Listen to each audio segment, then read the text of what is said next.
Let's talk about US President Joe Biden and his moment in the sun. His first foreign trip as president. Biden has waited nearly 50 years for this. And the moment has finally arrived. He's now in Europe carrying the stars and stripes.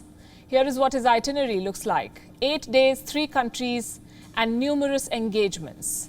There's a lot in store and an underlying sense of urgency. Joe Biden must repair America's ties with NATO, reach out to its European allies, find common ground with Russia, and also revisit some old treaties.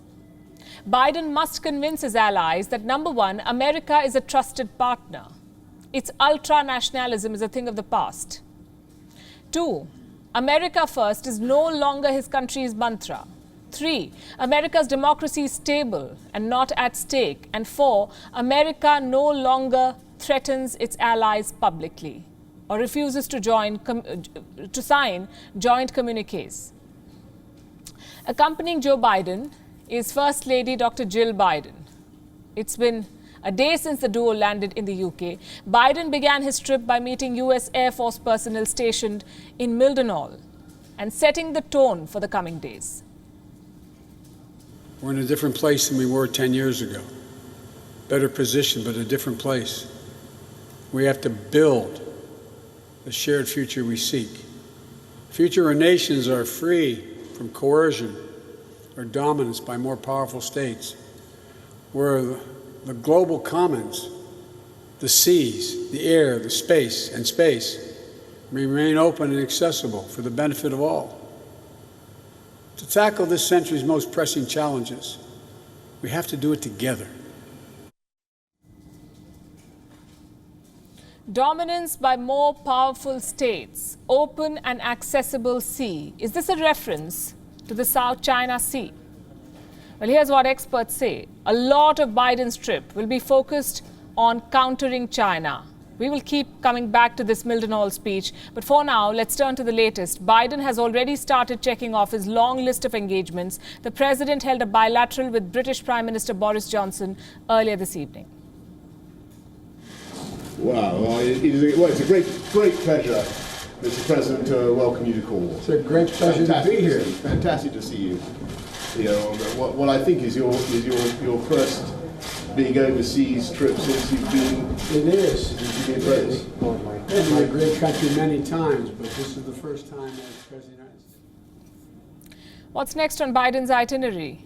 Starting Friday, that is the 11th of June, Joe Biden will attend the G7 summit. It will go on for 3 days. There will be bilaterals on the sidelines. What's on the agenda? Climate change, China, trade, the pandemic, and the withdrawal of American troops from Afghanistan. Let me show you who else is attending the G7 summit this year. There are the G7 countries, of course, Canada, France, Germany, Italy, Japan, the UK and the US. The European Union will be participating in all discussions as guest. Also joining the summit will be leaders from Australia, India, South Africa and South Korea. So will Biden hold bilaterals with all of them? The answer is no. Some leaders, for example, India's Prime Minister Narendra Modi, will be joining the summit virtually.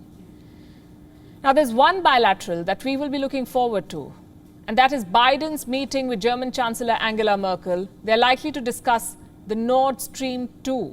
It's a Russian pipeline project, and we've been reporting on this. America, like you know, opposes it, but Germany wants it finished as soon as possible.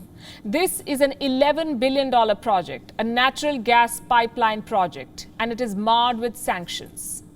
The G7 and the bilaterals will be held in Cornwall, and waiting to greet the leaders here is Mount Recycle More. Take a look at this.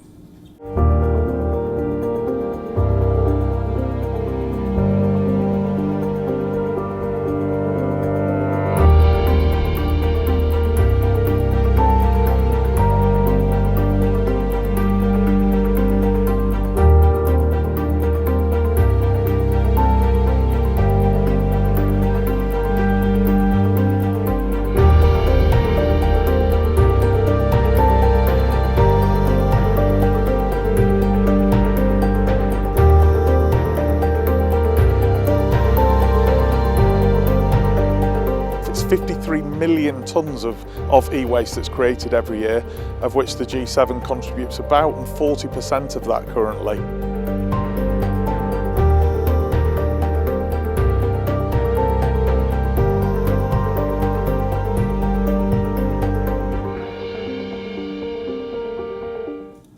40% of total e-waste is a huge figure.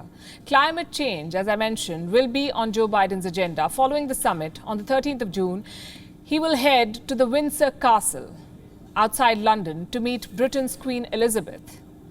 Biden last met the Queen in 1982, and back then he was a senator from Delaware. A little trivia here, Queen Elizabeth has met every US president since Dwight Eisenhower, except for Lyndon Johnson. So Joe Biden will be the 11th president to meet the Queen.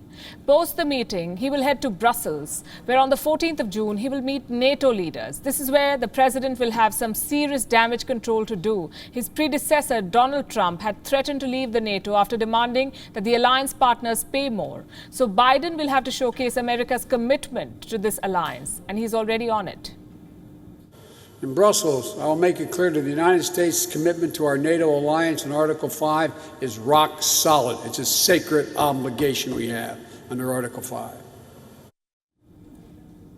On the 14th of June, Biden will also have a private meeting with Turkey's President Recep Tayyip Erdogan, and then he will meet Russian President Vladimir Putin, a man he has called a killer. A man his administration blames for the cyber attacks on the US. Biden's meeting with Putin will be at an 18th century castle in Geneva.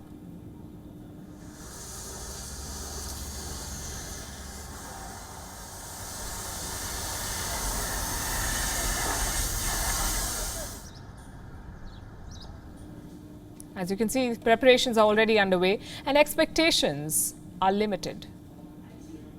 We're not seeking conflict with Russia. We want a stable, predictable relationship. Our two nations share incredible responsibilities, and among them, ensuring strategic stability and upholding arms control agreements. I take that responsibility seriously. But I've been clear, the United States will respond in a robust and meaningful way when the Russian government engages in harmful activities. So this is what Joe Biden's first foreign trip comes down to: messaging. What the world will be looking out for is how Biden's messaging is different from Trump's. We'll keep you posted. WION is now available in your country. Download the app now and get all the news on the move.